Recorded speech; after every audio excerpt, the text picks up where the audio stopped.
This is Short Report. Today's report will be about blockchain and Bitcoin and their vulnerability how could be hacked. Introduction of hacking Bitcoin and blockchain. Both Bitcoin and blockchain are vulnerable to attack. Here's what you need to know to protect yourself and why blockchain is becoming a foundational technology. It is hard to turn on the television or read a tech blog without getting inundated with stories about Bitcoin or blockchain. The biggest reason Bitcoin is so popular is its massive price increase since 2017, which made its underlying blockchain technology popular as well, even though blockchain is probably the better long-term bet. Blockchain technology is poised to significantly impact our world.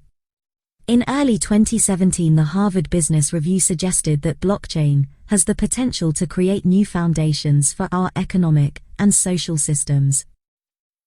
A January 2017 World Economic Forum report predicted that by 2025, 10% of global GDP will be stored on blockchains or blockchain-related technology. If you don't know about a technology that's predicted to be 10% of GDP in under a decade, you probably should start to learn about it. Section 1. What is blockchain? Blockchain is a digital log file, cryptographically protected, that secures online transactions. First conceptualized in 1991, Bitcoin was the first application to put a distributed, public blockchain into practice. A block is a digital recording of a transaction record, and whatever the blockchain participants agree is needed to validate the transaction.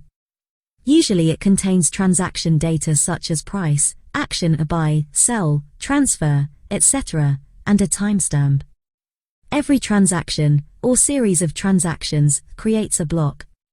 Each future block contains a cryptographic hash of the previous block. These days the hash is usually SHA-256, and SHA stands for Secure Hash Algorithm.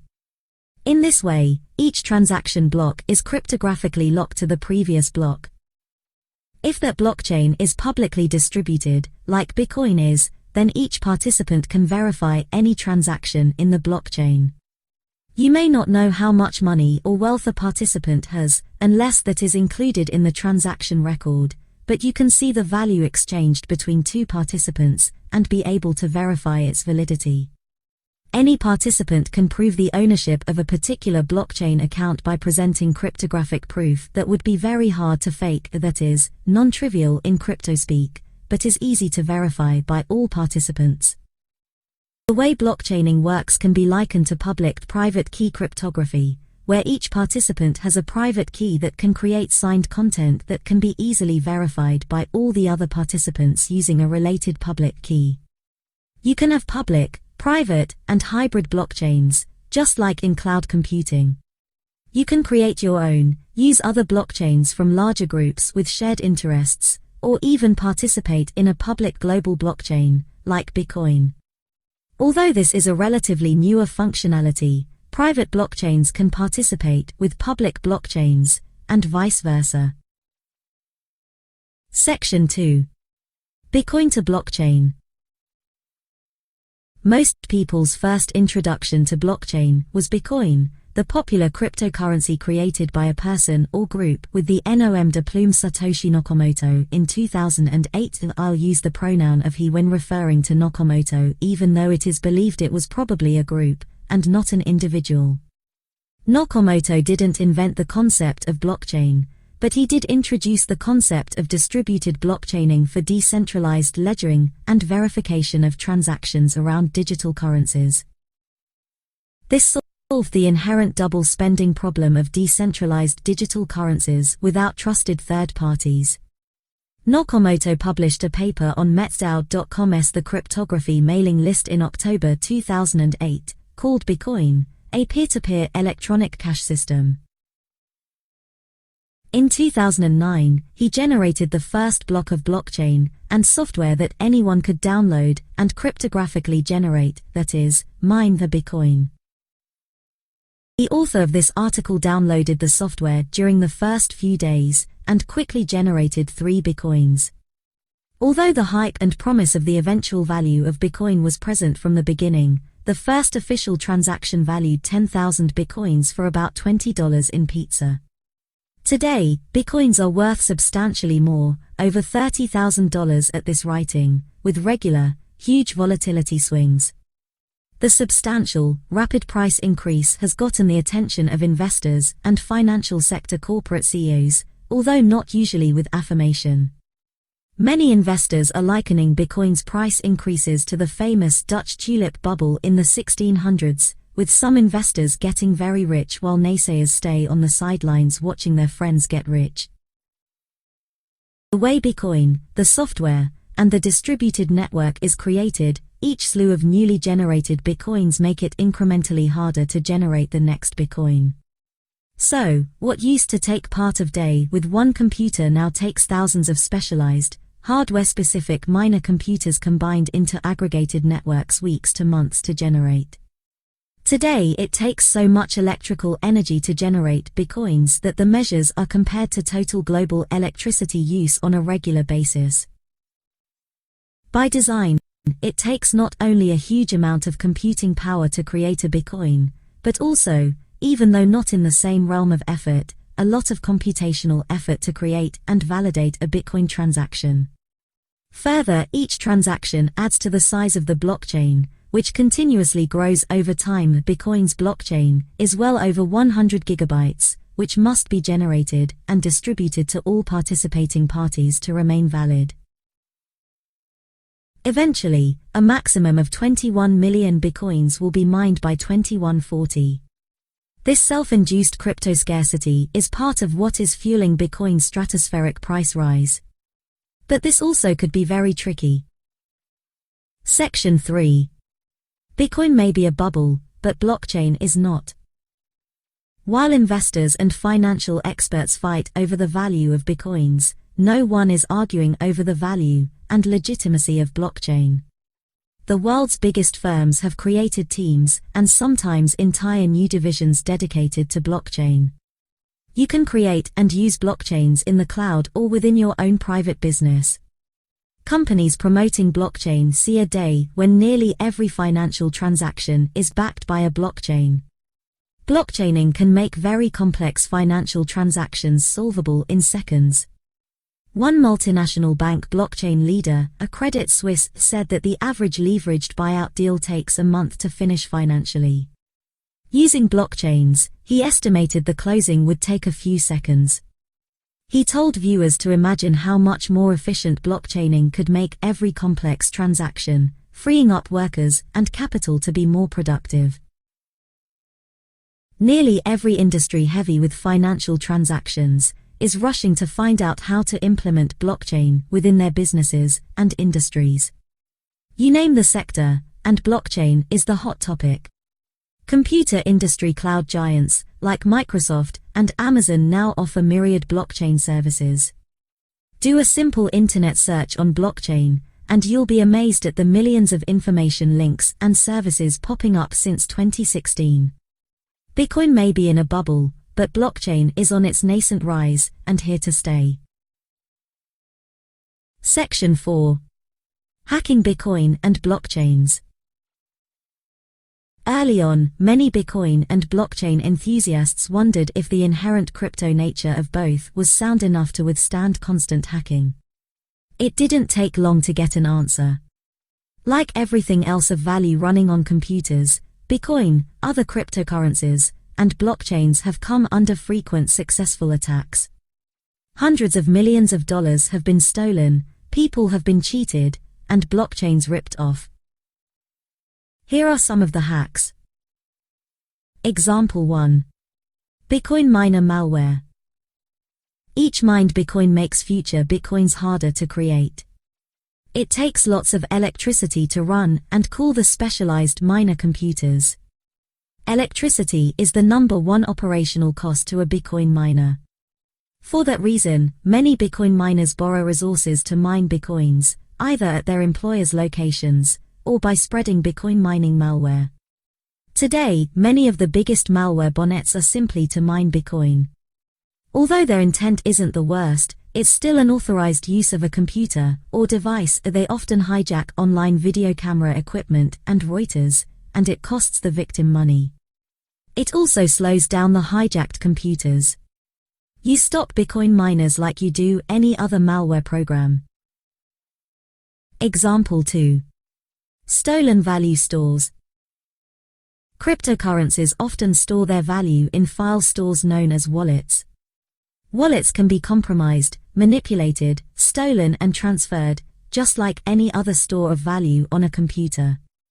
Worse yet, people often forget their protective PN passwords, or lose the hard drive where the store is located, and often that means the value store is forever inaccessible.